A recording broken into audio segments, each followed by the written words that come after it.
자리에 앉으시기 바랍니다. 요셉의 부활신앙이라고 하는 주제를 가지고 잠깐 동안 말씀을 선포합니다. 오늘은 주님께서 사망 권세를 깨뜨리시고 부활하신 부활주일입니다. 오늘 우리는 구약의 요셉을 통해서 부활신앙이라는 아주 깊은 주제를 함께 묵상해 보려고 합니다. 우리는 흔히 부활이라고 하면 신약에서 예수 그리스도의 부활만을 떠올리기 쉽습니다. 그러나 성경은 처음부터 끝까지 하나의 이야기, 다시 말하면 구원에 관한 이야기입니다. 그래서 구약 속에서도 이미 부활을 향한 믿음이 흐르고 있고 그 흐름이 결국 예수 그리스도의 부활로 완성되는 것입니다.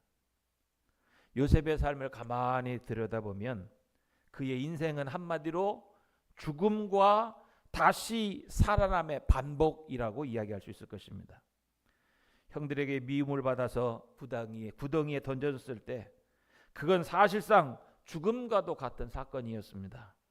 창세기 37장을 보면 요셉이 형들에 의해서 구덩이에 던져지고 결국 애굽으로 팔려가게 됩니다. 아버지 야곱에게는 요셉이 죽은 것처럼 형들에 의해서 보고됩니다. 피 묻은 옷을 들고 와서 짐승에게 찢겨 죽었다고 이야기합니다.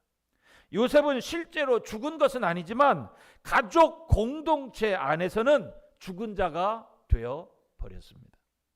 그런데 하나님께서 그 죽음의 자리에서 요셉을 다시 일으키십니다.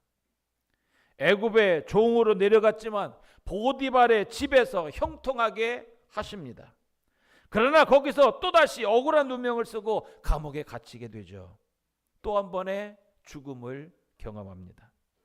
고대 사회에서는 감옥은 단순한 구금이 아니라 사회적으로 완전히 끝난 자리입니다. 보통은 다시 회복할 수 없는 자리가 감옥입니다. 그런데 그 감옥에서 하나님이 요셉을 기억하십니다. 바로의 꿈을 해석하게 하시고 단번에 애굽의 총리의 자리로 끌어올리십니다. 여러분, 이것은 단순한 인생 역전의 이야기가 아닙니다. 이건 죽은 자를 다시 살리시는 하나님의 방식입니다. 이것이 바로 구속 역사 속에 반복되는 패턴입니다. 하나님은 죽음 같은 자리에 있는 자기 백성을 그 가운데 가만 버려두지 아니하시고 거기서 다시 살려셔서 건져내십니다. 이 장면을 우리가 어디에서도 보게 됩니까? 다윗에게서도 보게 됩니다. 사울에게 쫓겨 광야로 도망 다닐 때 그는 이미 사무엘을 통해서 왕으로 기름 부음을 받은 때입니다. 왕으로 기름 부음을 받았지만 실제로는 죽은 자처럼 살아갈 수밖에 없습니다. 엘리야도 마찬가지입니다. 갈멜산의 승리 이후에 이세벨에게 생명의 위협을 받고 로뎀나무 아래서 하나님 앞에 죽기를 간구합니다. 이스라엘 백성들은 어떻습니까? 이스라엘 백성 전체도 애굽에서 종살이하면서 죽은 민족처럼 살아갈 수밖에 없었습니다. 그런데 하나님은 언제나 그 죽음과 같은 자리에서 다시 일으키시고 다시 회복시키고 다시 살리십니다.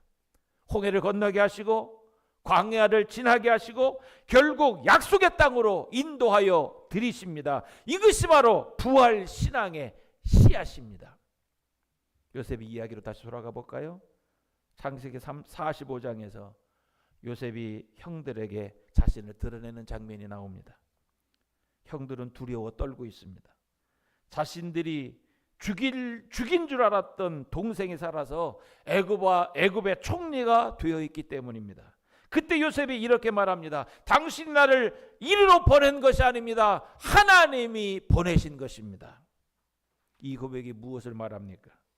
자신의 인생을 하나님의 구속의 역사 속에서 바라보고 해석할 수 있는 믿음의 눈이 요셉에게 열렸다는 것입니다. 형들의 악한 행동, 자신이 당한 고난, 억울함, 그 모든 것을 넘어서 하나님이 하셨다라고 지금 요셉은 고백하고 있는 것입니다.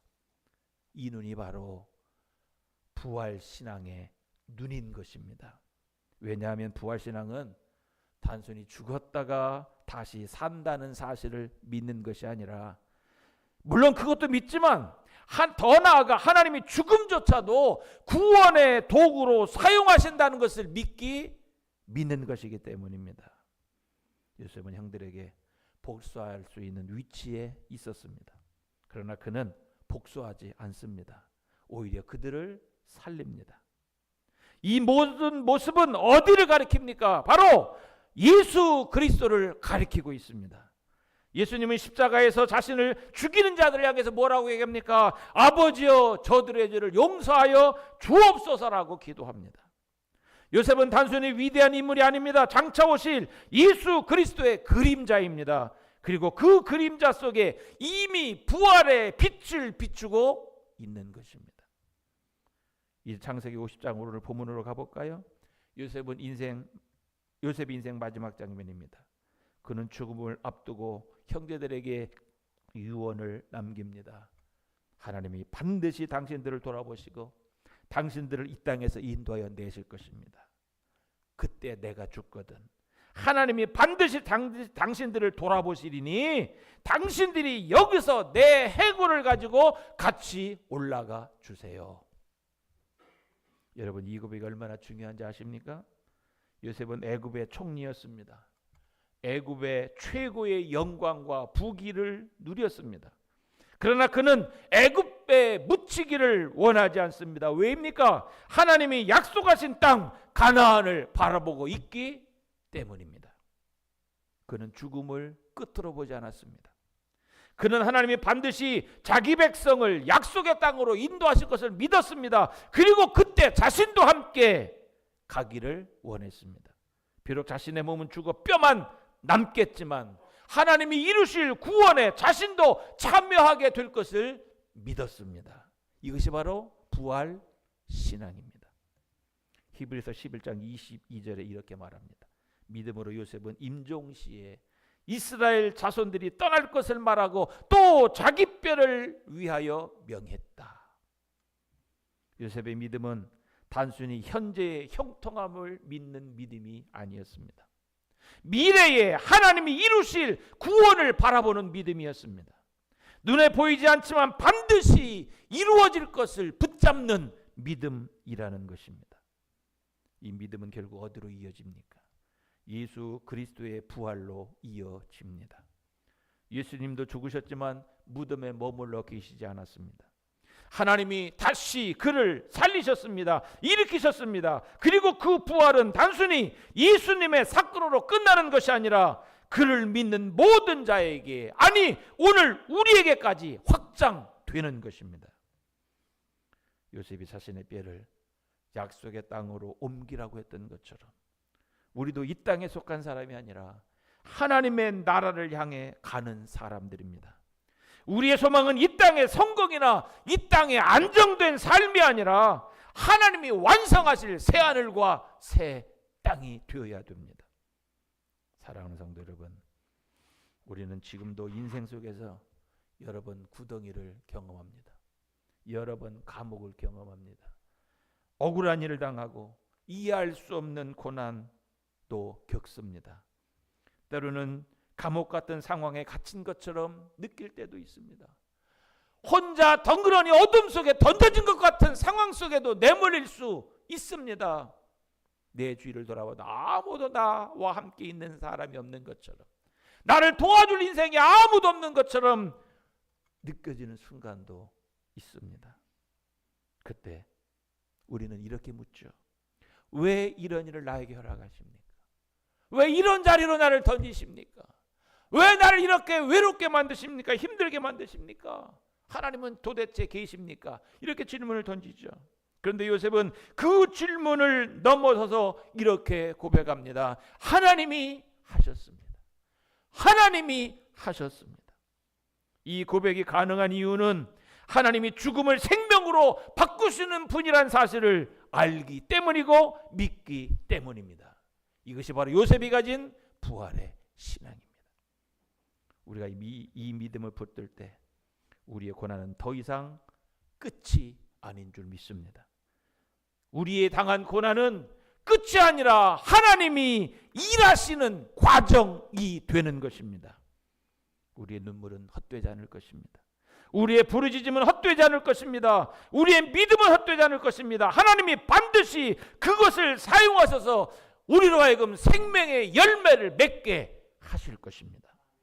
그러므로 우리는 요셉처럼 부활의 신앙을 가지고 살아야 될 줄 믿습니다. 상황에 얽매이지 않고 하나님의 구속의 역사를 바라보며 살아야 될 줄 믿습니다. 지금은 이해되지 않아도 하나님이 반드시 때가 되면 이루실 것을 믿고 일으키실 것을 믿고 회복하실 것을 믿고 인생의 걸음을 옮겨야 될 줄 믿습니다. 그리고 마지막 날 하나님께서 우리를 부르실 때에 우리는 이렇게 고백하게 될 것입니다. 하나님이 나의 인생 속에 역사하셨습니다. 하나님이 나의 인생을 이끌으셨습니다. 하나님이 나를 다시 일으켜 세우셨습니다. 하나님이 이 자리까지 나를 인도하여 주셨습니다. 그때 우리는 완전한 부활을 경험하게 될 것이고 하나님이 이루실 새 땅과 새 하늘에서 하나님과 함께 영원한 복락과 기쁨과 찬송 속에 살아가야 될 줄 믿습니다. 여러분, 신앙인들은 다 부활의 신앙 가지고 살았습니다. 구약이든 신약이든 부활의 신앙을 가지고 살았습니다. 우리의 남은 인생의 걸음걸음 주 예수 그리스도 안에 있는 부활의 산소망 속에 우리 인생의 걸음을 옮기기를 주의 이름으로 축복합니다. 하나님 아버지 감사합니다. 믿음의 사람들은 부활의 신앙을 가지고 이 땅의 인생의 걸음을 옮겼습니다. 절망 가운데서도 절망하지 않았습니다. 낙심할 수밖에 없는 상황 가운데서